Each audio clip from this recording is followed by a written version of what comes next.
मोरो खबर शामिल करे दी मोरो सिनेमा जी दासी दिलदार सुमरो जी रिपोर्ट मुताबिक तालका मोरो जी कोट सुनहरी फार्म वासी उस्ताद हिमादुल्लाह कोराई संदस भा नायब कासिद मोहब्बुल्लाह कोराई मीडिया गया एहतजाज कंदे बुधाओ त असांजो भा अब्दुल अजीज कोराई संदस पुट खलील कोराई ऐं नसरुल्लाह कोराई जिन जा घर असांजे घरनि सां गॾु आहिनि उहे मुख़्तलिफ़ बहाननि सां असांखे हिरासा करे रहिया आहिनि ऐं असांखे मौतमार धमकियूं ॾेई रहिया आहिनि। कुझु ॾींहं अॻु हिननि असां ते हमिलो पिणु कयो पर असां मौज़ा न बची वियासीं।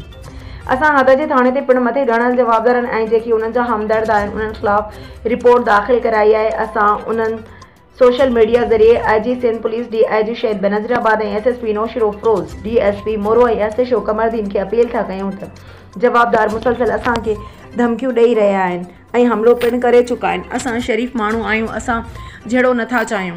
मथे ॼाणायल जवाबदारनि मां असांखे जानी ऐं माली ख़तरो आहे। असांखे असांजे हमदर्दनि जेको नुक़सानु पहुतो उन जा ज़िम्मेवार मथे ॼाणल जवाबदार हूंदा ऐं असांखे तहफ़ुज़ ॾेई जवाबदारनि ख़िलाफ़ क़ानूनी कार्रवाई कई वञे। बिस्मिल्लाहिर्रहमानिर्रहीम।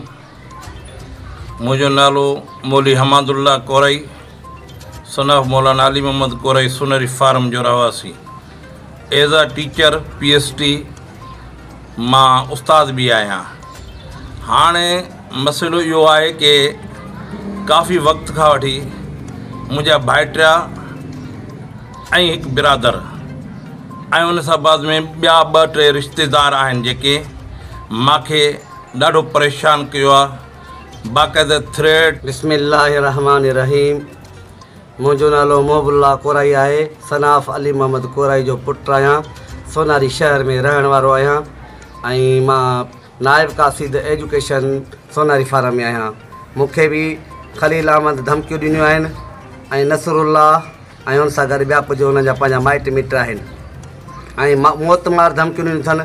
3 ॾींहं आहे त हिननि असांजे घर जी दीवार जे पासे में 3 फुट ते कब्ज़ो कयो आहे। मूं हिननि खे सम्झायो ऐं झलियो त सिर खणी मुंहिंजे मथे ते आयो मूंखे मारण जे लाइ। मां उन वक़्तु अकेलो माण्हू हुयुसि। पोइ मूं चयो त हींअर वञा कमरदीन चांडियो SHO साहिब खे बि मां अर्ज़ु कयां ऐं IG DIG साहिब